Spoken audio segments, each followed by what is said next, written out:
Boa. Foi? Bom, bem-vindos a mais um Levercast, o podcast que vai alavancar o seu negócio de alguma forma. Vamos lá.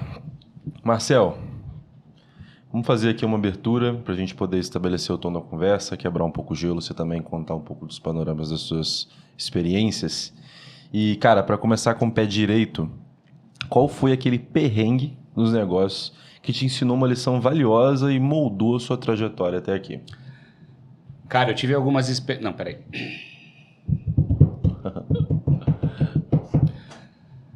Cara, eu consigo lembrar, quando eu trabalhava na Jequiti, a gente passou por... Não, calma. Cara, natural. É? Não, beleza. Cara, quando eu trabalhava na Jequiti, eu passei por uma situação... Duas coisas. Não bata na mesa e fala o mais próximo possível do mic, tá? Você deveria... Bora. Já que você fala mais direto... Ó o ereto. Você pode... Tá.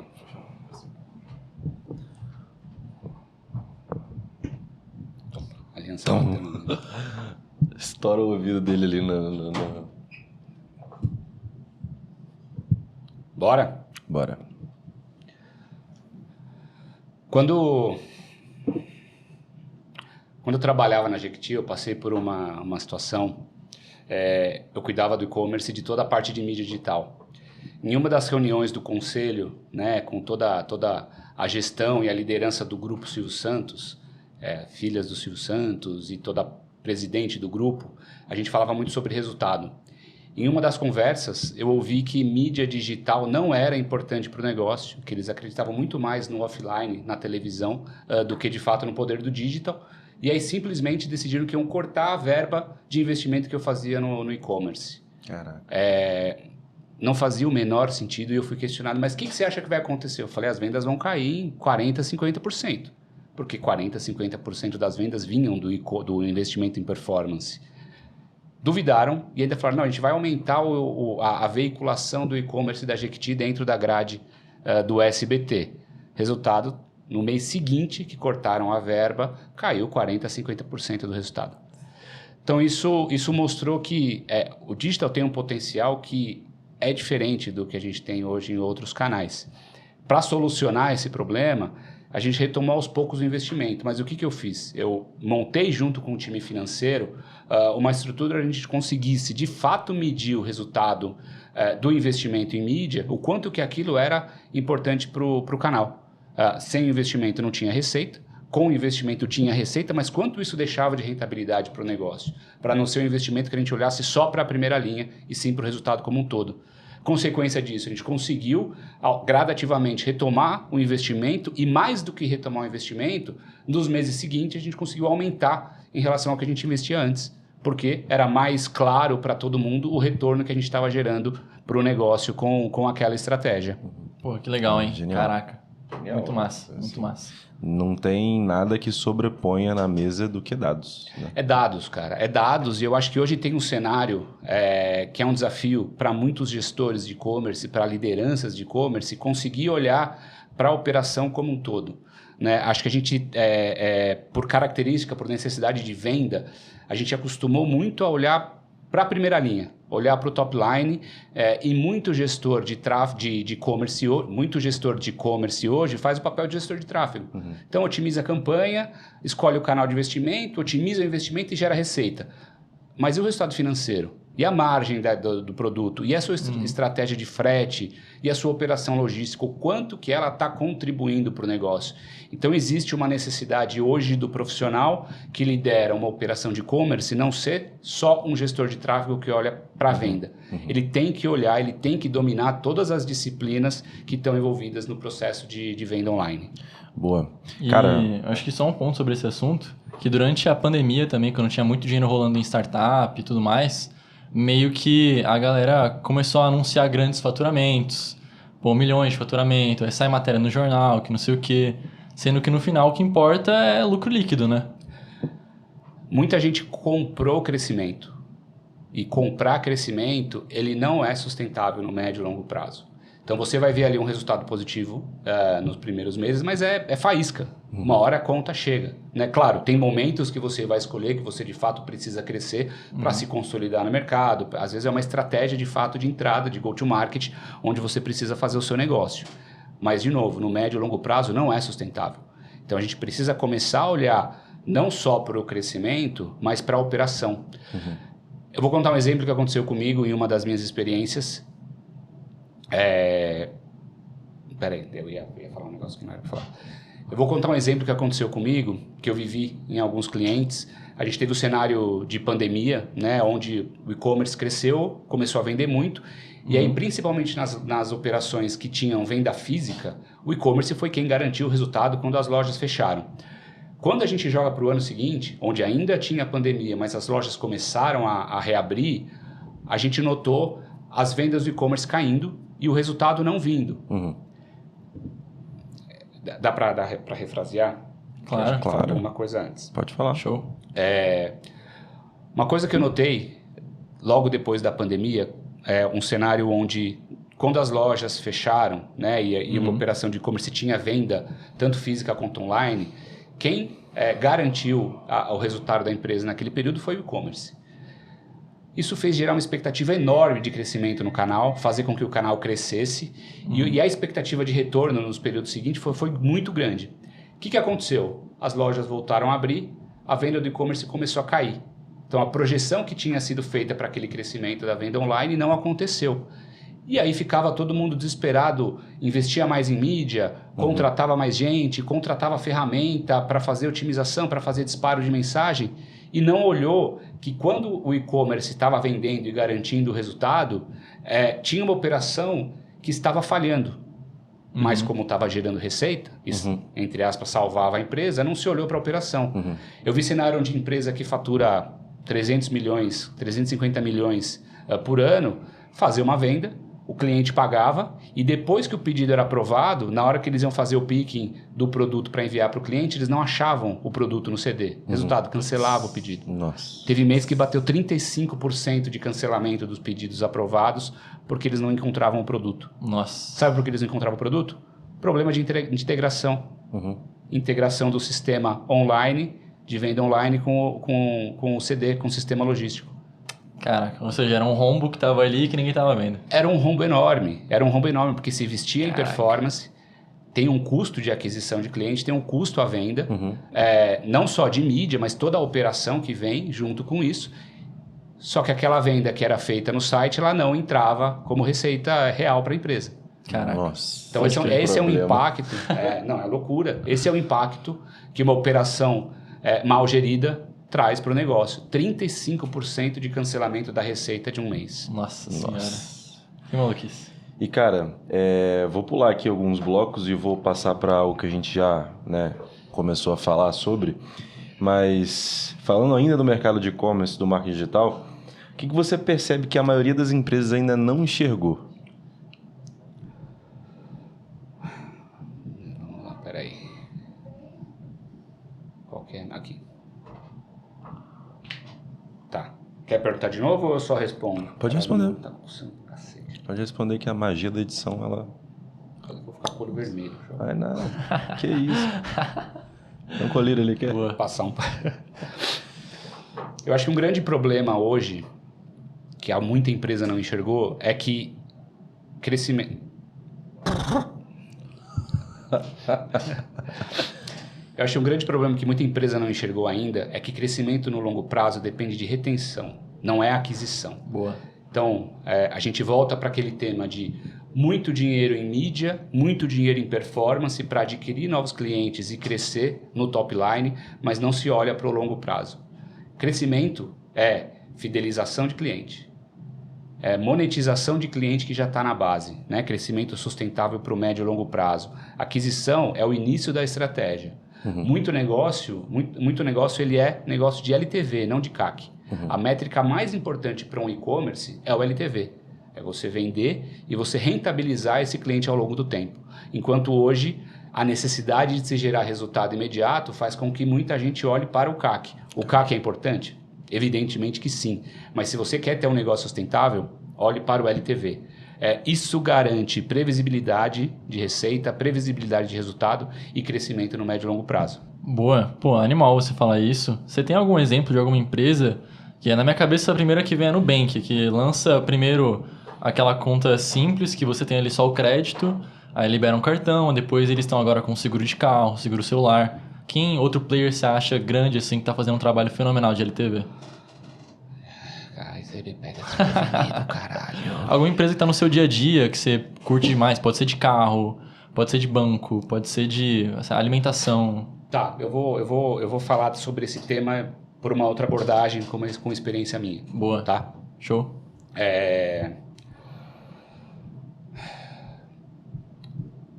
Porque às vezes o player começa por uma vertical e... Não é nem isso. Eu vou falar mais de como rentabilizar o cliente e isso traz resultado no LTV e como a estratégia de aquisição pode prejudicar. Boa. Mas quando eu fui diretor de performance da Beleza na Web, que hoje pertence ao Grupo Boticário, a gente tinha uma estratégia muito forte lá. Aliás, quando eu era diretor de e-commerce... caceta! Quando eu era diretor de marketing de performance na Beleza na Web, eu comecei a ter uma estratégia muito forte em aquisição. Quando eu era diretor de e-commerce na Beleza na Web, eu comecei a ter uma estratégia de aquisição, de trazer cliente e de gerar ROI para a mídia. Os primeiros 3 meses ali eu estava tendo um resultado fantástico. Quando eu fui apresentar esse resultado na reunião de conselho, eu fui ver que a nossa rentabilidade tinha caído, a retenção de cliente tinha caído, a gente estava trazendo muito novo cliente com um preço de venda. Eu estava trazendo muito cliente com um custo maior, o número de clientes novos aumentava, mas o número de clientes recorrentes caía. E o cliente recorrente compra mais caro, deixa mais margem para a empresa. Total. Então, existe um trabalho que precisa ser feito para se melhorar o LTV, que está muito baseado na experiência, está muito baseado na recompra. E eu acho que o problema de muita empresa também é quando é muito sexy você adquirir um novo cliente, porque você ainda não conquistou aquilo, e muita gente deixa de olhar para o cliente dentro de casa. Exatamente. Né? Tem uma metodologia que é o RFV, né? Recência, frequência e valor monetário. Então, assim, se você olha para a sua base de clientes e entende ali quem está mais ativo, quem está menos ativo, quem tem mais frequência, quem tem mais recência, você consegue maturar essa base e conseguir ali aumentar o LTV, enfim... Faturamento a longo prazo. Faturamento a longo prazo, enfim, você consegue ter previsibilidade. Enfim, acho que esse é o grande objetivo. Acho que o grande erro que muita empresa comete é tratar o cliente novo, o cliente que faz um pedido de valor pequeno e o cliente fidelizado da mesma forma. Não é. A estratégia de aquisição ela tem que ser diferente da estratégia de rentabilização, principalmente daquele cliente que está com você há muito tempo. O custo de se trazer um cliente é muito maior do que o custo de se manter um cliente na base. É muito maior do que o custo... O custo de se manter um cliente fidelizado na base é muito menor do que o custo de trazer um cliente de volta. Então, manter o cliente na base é fundamental para a rentabilidade de negócio. Tem uma máxima que a gente escuta, que a gente fala muito. Tem uma máxima que a gente fala muito no mercado de e-commerce, que a primeira venda ela é papel do marketing. Ela é resultado de um bom trabalho de marketing. A segunda, a terceira, ou seja, a fidelização daquele cliente, ela é um trabalho de operação, ela é um trabalho de uma boa experiência de compra e pós-compra do cliente. Boa, Nossa. Animal. Qual que é a senha aqui, Luqueta? 735810. Perdão, tá? Dessa quebrada no flow. Boa. Tá, deixa eu pular aqui. Vai para bloco 1.4. Bloco 4, né? Cara, falando um pouco sobre opinião e posicionamento, você tem alguma visão sobre o mercado de e-commerce que vai contra o senso comum, mas que você defende com muita convicção na sua fala? A gente ouve muito que marketplace é um canal de crescimento para todo mundo, que é importante todo mundo estar no marketplace, quando na verdade não é. Se a gente for pegar a Nike, tomou uma decisão alguns anos atrás de não vender mais na Amazon nos Estados Unidos, porque ela estava perdendo o controle de preço, ela estava perdendo o controle da experiência que o cliente tem ao comprar um produto da Nike e ela estava disputando com distribuidores muitas vezes não oficiais e brigando por preço, e brigando por posicionamento. Ela resolveu tirar os produtos dela da venda de marketplace na Amazon para retomar esse controle. Resultado, o canal do e-commerce cresceu muito, o canal próprio do e-commerce cresceu muito, o D2C deles passou a ser muito mais representativo na receita, e a parceria dele com distribuidores, como o Foot Locker e outros que ele já vendia, melhorou muito a relação. Então, estar no marketplace é importante para alguns players, sim, de fato, mas não para todo mundo. O marketplace ele tem um custo de venda muito alto, uma competitividade de preço muito forte. Então, muitas vezes, como foi o caso da Nike, como eu vivi na Jequiti, como eu vivi na Hering, a gente competia com revendedores que vendiam por qualquer preço um produto que a gente tinha que manter uma margem para ter uma venda saudável. Né? Então, tem alguns problemas no marketplace que fazem dele ser um mal necessário muitas vezes, mas que não é aplicável para todo mundo. Ainda mais com o sistema de afiliação da Amazon também, que cria ainda mais uma clusterização ainda dentro de uma clusterização de que assim vai, entendeu? No fim do dia, você vai competir lá, né? Como eu falei, com revendedores não oficiais, você vai competir com outras marcas que têm produtos semelhantes, você vai competir com dropshipping, produtos de origem duvidosa, que muitas vezes vendem sem nota fiscal. Então, é uma estratégia que tem que se olhar com muita calma e, principalmente, por mais que faça sentido estar no marketplace, tomar muito cuidado com onde você vai anunciar. Definir a sua estratégia. Eu vou anunciar no marketplace de nicho, como se a gente pode pegar a Época Cosméticos para o e-commerce de cosméticos de moda, ou... Não, espera aí, e-commerce de moda não é época. Você tem que escolher muito bem qual que é o e-commerce, você tem que escolher muito bem qual que é o marketplace que você vai estar presente. Se você vai para o marketplace de nicho, então você pode pegar aí uma Beleza na Web, uma Sephora para uma marca de cosméticos, ou você pode ir para os grandes magazines, Magalu, Mercado Livre, Amazon. Então, a estratégia é diferente em cada um. A gestão disso é muito complexa. Então, não dá para você estar presente em todos. Quanto mais, não necessariamente quanto mais marketplace você está presente, você anunciar, você vai melhorar o seu resultado. Boa. Uma dúvida que surgiu aqui para mim, que eu entendo pouco de marketplace, e-commerce. Cara, para quem é o marketplace? Para qual tipo de produto? Para qual tipo de empresa? O marketplace hoje ele tem um papel importante para ajudar quem precisa crescer. Então, se você pegar uma empresa pequena ou uma empresa nova que precisa tornar a sua marca conhecida, colocar seu produto no mercado e ter um crescimento rápido, principalmente, ele funciona muito bem. Por quê? Você construir autoridade no mercado, você ter uma marca que se torne conhecida, você impulsionar um site de venda de e-commerce é caro. Você tem que investir em time, você tem que investir em mídia e você está competindo com muita gente num cenário muito aberto. O que o marketplace oferece hoje? Alcance. O site de venda mais visitado no Brasil é o Mercado Livre, disparado em relação ao segundo lugar, né? E outros marketplaces. Então, se você precisa de alcance, se você precisa de venda e não tem uma estrutura operacional, você não tem suporte para crescimento de venda e você não vai conseguir acompanhar aquilo com operação, com logística, com atendimento, aí o marketplace funciona. Então, hoje, pequenos e médios negócios é super estratégia estar em marketplace. Uma marca mais consolidada, que tem uma venda forte nos seus canais próprios, que tem uma venda forte através de revendedores, vale a pena repensar a estratégia, porque o crescimento lá ele tem que ser mais controlado. Massa. Boa. E aí, querendo ou não, a gente chega num dilema, né? Dá para construir marca só com marketplace? Não tem como. Não tem como por dois motivos. Primeiro, a marca, o comprador não tem como construir marca no marketplace. Primeiro, quando a pessoa compra, a relação dele é com o marketplace, não com o vendedor. Então, se você comprar um produto da Nike no Mercado Livre, o cliente comprou do Mercado Livre. Muitas vezes ele não sabe de quem ele está comprando e ele pensa que está comprando um produto da Nike, talvez na Nike, mas ele está comprando com outro revendedor. Então, o primeiro ponto da não construção de marca no marketplace é isso. A venda é feita pelo marketplace. Segundo, o cliente do marketplace não é da marca.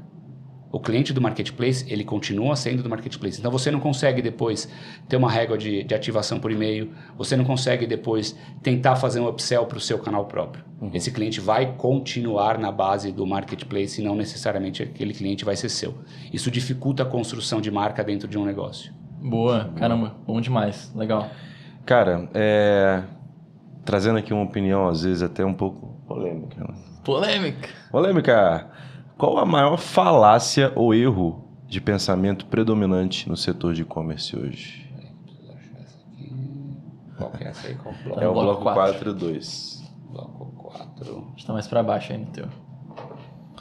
Bloco de 4. Qual a maior fala? Tá. Quer perguntar de novo ou já vai? Não, pode ir. Pode ir. Só engata. Acho que uma grande... A gente escuta muito... Não, peraí. Uma das grandes falácias que a gente escuta no mercado hoje Uma das grandes falácias que a gente escuta hoje é player pequeno querer replicar o modelo de um grande. Então tem muito conhecimento sendo difundido hoje, muita gente contando experiências, né, e cases de sucesso dentro do e-commerce, mas muitas vezes o pequeno ele quer aplicar aquilo que foi feito para o grande e não funciona. É outro cenário, é outro contexto, é outro mercado. Então é muito importante saber qual que é a realidade e o momento do seu negócio para que você possa investir de maneira sustentável, crescer de maneira sustentável e aí sim você escalar o seu negócio. Ter um investimento alto em aquisição para cliente pequeno não é para... Ter um investimento alto em aquisição para player pequeno não é rentável no médio prazo. Então, enfim, acho que é isso.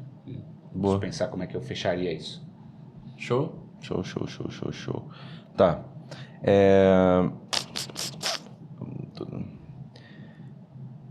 Tá. Na sua opinião, cara, todo empresário digital deveria estar ativo no LinkedIn? Como você vê o papel do posicionamento público nesse setor? O mercado de e-commerce ele cresceu muito na base da troca de experiências, né? Então, se a gente for voltar lá 14, 15 anos atrás, não tinha muito conhecimento sobre e-commerce, então a gente foi aprendendo na base da porrada, no erro, no acerto, vendo o que dava certo. Então, era muito comum subir uma campanha de frete grátis, aquela campanha de frete grátis começava a gerar mais venda, e aí você seguia nessa estratégia, mas quando você ia ver o resultado, o seu custo logístico estava muito alto e o resultado era negativo. Então, a gente aprendeu, né, quem começou no mercado há muito tempo aprendeu na tentativa e erro e aprendeu na porrada. Hoje, como muita gente tem experiência, como muita gente já quebrou a cabeça para encontrar o caminho, é importante compartilhar esse conhecimento dentro do que for possível. Então, LinkedIn, eventos, então seguir executivos com essa experiência, com esse conhecimento, é muito bom. Então, é importante estar lá para difundir o negócio. Acho que tem algumas referências aqui legais para compartilhar. A Viviane Vilela, do E-Commerce Brasil, que faz um trabalho fantástico com eventos, com geração de conteúdo. Eu posso dizer que o Ângelo Vicente, do Celia FuCommerce, que é um cara com análises aprofundadas, com muito conhecimento, que vale a pena seguir, que vale a pena acompanhar. Não sei se eu falo também dos conteúdo vazio, acho que não, né? Acho que é necessário. Cara, parafraseando meu irmão Felipe Siqueira, não precisa morrer para ver Deus. Tô tentando achar conexão disso com o que a gente estava falando. Não, quando você fala que as pessoas já tiveram que sofrer fazendo a porrada para chegar a outras e terem um caminho mais fácil, né? Você não precisa morrer para ver isso. Né? Exato. Você pode aprender com o erro do próximo. Gostei. Agora, Marcel, sobre o LinkedIn que você trouxe. Você acha que o LinkedIn hoje está muito um muro das lamentações? A galera chorando sobre empresas que tratam mal seus colaboradores. Você acha que se tornou só isso? Reclamando do home office. Ou se tornou só um canal para a galera falar de si mesma, não agregar muito conteúdo ali. Na minha visão, assim, trazendo o meu contexto, eu vejo que poucas pessoas realmente postam conteúdos relevantes sobre temas relevantes de negócios e vira mais um canal para se autopromover, novo cargo, não sei o que lá, salário novo. Ou é um muro das lamentações fudido. Ou é a área dos conteúdos que a gente estava falando outro dia, bizarros. O cara bate o carro e fala assim, 5 lições que eu aprendi Depois de Exato. bater meu carro. O que o meu carro batido tem a ver com liderança? Esse é um ponto super importante. Quem que você vai seguir no LinkedIn, o que você vai consumir lá dentro. Boa. Né? Então a gente está acostumado a ver, como eu falei, algumas análises aprofundadas e interessantes. Por outro lado, você vê lá o que a vitória do João Fonseca tem a ensinar para o mundo de negócios. Né? Não necessariamente tudo tem uma conexão com o mundo de negócios. Então acho que o LinkedIn hoje virou uma tentativa de alcance, muitas vezes apelativa, virou um canal de autopromoção, né? Quando não necessariamente tudo aquilo que está escrito, que está sendo contado é real, né? Então o LinkedIn está virando o Instagram do mundo dos negócios. Então tem que tomar muito cuidado com o que você lê lá, porque tem muita coisa boa, mas também tem muita coisa ali que tem que ser filtrada, que não vale a pena consumir. No posicionamento que eu trouxe aqui, ainda acho que o LinkedIn talvez seja o melhor canal para fazer negócio B2B, mais do que o Instagram. Então, vale a pena muito estar lá. Apesar de, claro, toda rede social vai ter coisas que são chatas, igual o Instagram, fofoca, sabe? Esse tipo de coisa. Exato. Eu acho que pro B2B, né? O B2B é muito sobre autoridade, né? Muito você construir autoridade e você ganhar a confiança do seu cliente ou do seu possível cliente. Boa. E o LinkedIn é um canal para se construir isso. Uma estratégia bem feita de LinkedIn, de conteúdo, né? De novo, com análises profundas, bem feitas, com opiniões que sejam importantes e relevantes para o mercado, é como se constrói autoridade, é como se gera valor, como se gera negócios para o segmento B2B, que é uma venda mais complexa, né? Que você não faz tráfego pago para gerar uma venda B2B. Não é assim que funciona, logicamente, para negócios grandes, para empresas SaaS e outros negócios. Então, é importantíssimo essa estratégia para esse segmento de mercado. Complementando, eu vi um post esses dias que o cara estava dando uma palestra, ele fala assim, cara, você vende produto B2C, você é infoprodutor, você vende coisa B2C, você tem que mostrar lifestyle. Você tem que incrementar a lifestyle. Exato. Se você é B2B, você tem que fomentar reputação. Você tem que fomentar confiabilidade. Você tem que... Sabe? Então, são extremos diferentes que às vezes o cara que vende B2B está tentando fazer lifestyle e não é a pira, e o cara que está fazendo B2C está tentando fazer reputação e não é a pira, entendeu? Às vezes é falta de visão de negócio, falta de visão de mercadologia. Fica uma visão de tentar gerar venda através da exposição e não se olha para o mercado que está trabalhando. Para quem que é o seu ICP?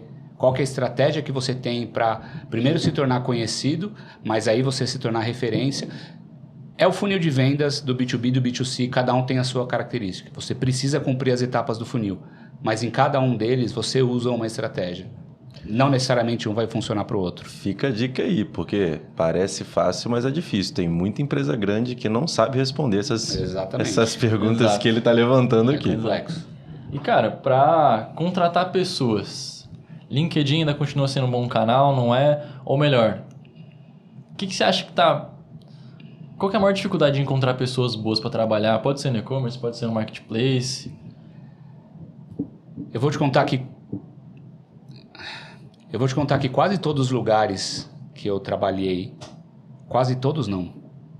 Eu vou te contar que todos os lugares que eu trabalhei foram por indicações de profissionais que eu já tinha trabalhado junto ou que eu tinha feito algum tipo de negócio. Hoje, eu acho que hoje, se você tem uma posição estratégica importante, muitas empresas valorizam muito mais a indicação do que, de fato, a busca por profissionais em qualquer outro canal, como o LinkedIn, por exemplo. O que não significa que não se aplica, que não funciona, tá?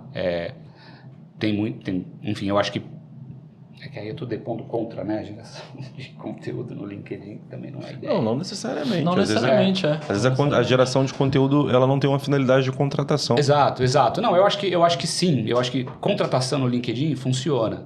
Mas para posições estratégicas, eu acho que é muito mais relevante e importante você ter referência daquele profissional, você ter uma indicação, do que um formulário que foi preenchido, um currículo que foi enviado por causa de uma vaga publicada no LinkedIn. Eu mesmo quase todas as minhas experiências profissionais foram baseadas em indicação. Pessoas com quem eu tive algum tipo de relação, que eu trabalhei junto na mesma empresa, ou que eu prestei algum serviço e vice-versa. Então, acho que tem um composto aí, um mix de estratégias que funcionam para a contratação. E eu acho que, nesse ponto, vale não só para cargos estratégicos, mas para cargos de início ali, analista. Sabe por quê? Porque a indicação, ela está atrelada à confiança. E você confia muito mais na pessoa que você já trabalhou do lado, ou que foi indicada por alguém que você confia, do que alguém bater na sua porta que você não conhece e tá te enviando um currículo ali. É um risco, né? Exatamente. Você contratar alguém muito bom. do nada é difícil, não é fácil, cara. Não é fácil. E por outro lado, eu acho que também tem uma questão do próprio funcionário, né, do próprio candidato se adequar à empresa que ele está sendo contratado. Não necessariamente ser contratado por determinada empresa é bom. O funcionário deve escolher bem onde ele vai. A pessoa deve escolher muito bem onde ela vai trabalhar, ver se aquele ambiente está ligado aos seus valores, se de fato ele vai acrescentar para a empresa e se a empresa vai acrescentar algo para ele. Não pode ser o salário pelo salário. O Atab trouxe um dado interessante na última versão dele, falando que a curva de churn de colaborador na área de marketing, como head ou C-level de marketing, era de 4 anos dentro da empresa e isso já baixou para 2 em 3 anos. Caraca. Então, assim, a tendência... Isso para marketing, imagina para comunicação. Exato. E imagina quando você vai descer um pouco a camada, né? Você está falando de C-level. Quando a gente está falando ali da operação, está muito maior ainda o turnover. Muitas vezes é difícil você construir um time de marketing, um time de performance, porque quando você começa a construir esse time, vem uma outra empresa, oferece 500 mil reais a mais, o cara pula do barco e vai para o lado. Exato. E aí isso complica muito a estratégia e a operação e o crescimento do negócio. Total. Queria um insight seu também, você falou que foi, na maioria das vezes, indicado, né? Foi por indicação. Então, durante a sua jornada, o que você fez de forma intencional para você ter essas conexões mais profundas com essas pessoas que fizeram elas, ao saírem da empresa que você estava, te chamarem para ir lá também? Eu acho que vai muito além das habilidades técnicas. Eu acho que é um mix entre você mostrar que você faz um bom trabalho, você mostrar resultado para o negócio e que aquela pessoa perceba o quanto você entrega de resultado, mas é muito relacional, é muito de compromisso, é muito de, como você falou, gerar confiança naquela pessoa de forma genuína. Então, construir pontes, construir relacionamentos com pessoas que passam por você ao longo da sua jornada é muito importante. E um outro ponto, nunca menospreze nenhum relacionamento. Nunca deixe de falar com alguém porque você acha que está numa posição maior. Eu já tive contato com muita gente que trabalhou comigo, que hoje está numa posição de destaque em empresas. Uhum. Então, isso abre portas, isso mantém portas abertas. Imagina se eu tivesse sido... se eu não tivesse tratado aquela pessoa bem e, de repente, eu tivesse uma oportunidade de fazer negócio com ela no futuro, eu ia falar, não, lembra lá atrás, quando eu estava começando e você estava numa posição melhor e achava... Então, eu acho que manter relações genuínas, honestas, sinceras, ajudam muito a construir pontes e não só para contratação, mas também para gerar negócio no futuro. Foi o que a gente falou ontem. A reputação ela é construída por pequenas percepções, né? Exato. As pessoas elas constroem a sua reputação através de relacionamento aqui, outro ali, uma coisa que você ajudou, outra coisa que você auxiliou, enfim. Acho que faz tudo sentido. Mas, ao mesmo tempo, também a gente vê muito caso de... Você percebe que é forçado, né? Sim. Você percebe que o cara quer estar próximo, quer ser amigo. E aí, cara, não é genuíno, não tem como. Acho que fica visível até na questão do resultado. Exato. O resultado disso tudo. O número não tem como pular fora disso. Eu acho que quando a pessoa você não consegue criar uma ligação profunda com ela. Assim, consegue, fora do trabalho, em assuntos variáveis. Mas quando você consegue gerar valor de negócio, resultado mesmo, Exato. Essa conexão ela vem muito mais fácil, porque você vai querer aprender mais com aquela pessoa, ou a pessoa vai querer aprender mais com você, sabe? Então... você não precisa ser amigo. Você não precisa ser amigo. Mas minimamente você tem que ter uma conexão ali que ajuda. Boa. Cara, vamos pro bloco final aqui. Só tem um que eu queria passar aqui, que é o 2... Bloco 2, pergunta 4. Tá. Puxando o bloco 2, visão de mercado e tendências, tá? Você sempre fala sobre a importância da profissionalização no e-commerce. Quais os erros mais comuns que você vê por aí? E se você puder dar uma dica de como evitar cada um deles, acho que vai ser interessante também. Um dos grandes desafios é construir times eficientes para operar e-commerce. E aí o que muita empresa faz? Terceiriza o que é core para o negócio. Contrata agência, contrata empresas para fazer integração e a empresa acaba virando um cabide de contrato e não deixa a expertise dentro de casa. Então, é muito comum uma empresa na gestão do e-commerce contratar uma agência para tocar mídia performance, uma agência para tocar criação, uma agência para SEO, uma agência para CRM. O conhecimento não está em casa, o conhecimento está no terceiro. Aí você tem um problema na relação contratual, você precisa ter uma questão de custos que você precisa resolver, e aí você perde aquele fornecedor, ou o fornecedor simplesmente não entrega o resultado que você precisa reconstruir tudo. Então, eu já passei por processos difíceis, onde a gente tinha... eu vou dar um exemplo.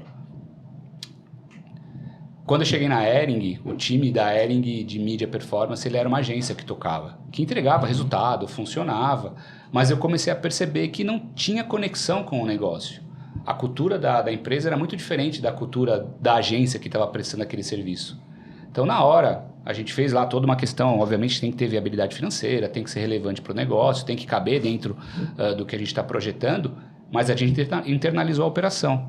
O que é core tem que estar dentro de casa. Não pode deixar isso fora, porque isso acaba prejudicando a entrega.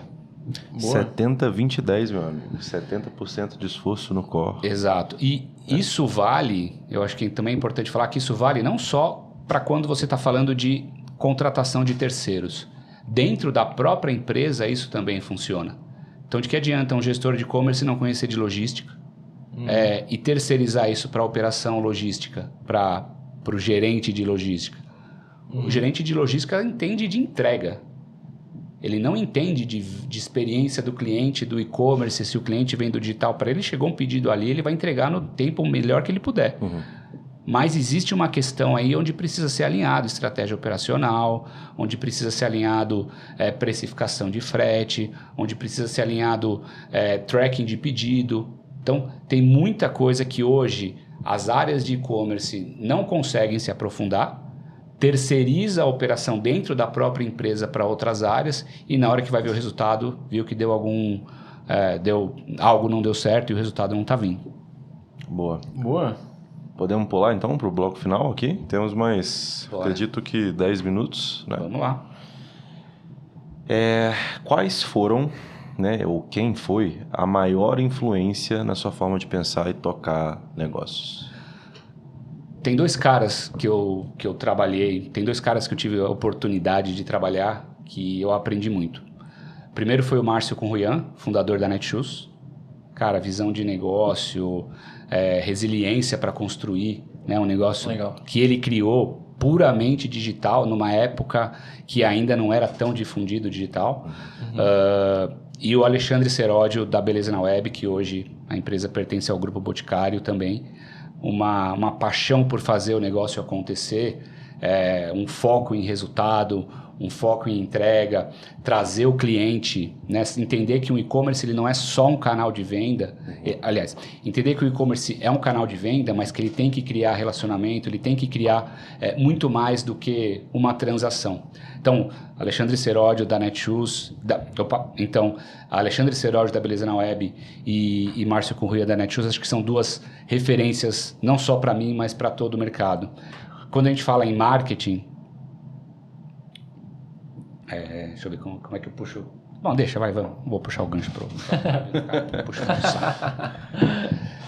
E para finalizar, cara, se você pudesse deixar uma única mensagem para empresários e gestores de e-commerce no Brasil, qual seria? E aí não precisa economizar papa, não. Cara, uma mensagem para gestores, empresários de e-commerce. Tamo junto, viu? Não é fácil, mas vai dar certo, cara. Eu acho que tem que ser resiliente, tem que ser acreditar nos seus valores, acreditar em você, no seu... Não. Tem que ser resiliente, tem que acreditar que aquilo que você está fazendo vai dar certo. E aproveitar que tem muito conteúdo sendo difundido por aí. Muita gente já quebrou a cabeça lá atrás, já aprendeu e está conseguindo trazer conteúdo interessante, ensinamento. Então, esteja aberto a ouvir, mas acredite também nos seus valores, acredite também no que você quer fazer, que vai dar certo. Então, acho que tem essa questão um pouco mais emocional, que vale a pena falar, mas acho que também é importante falar que...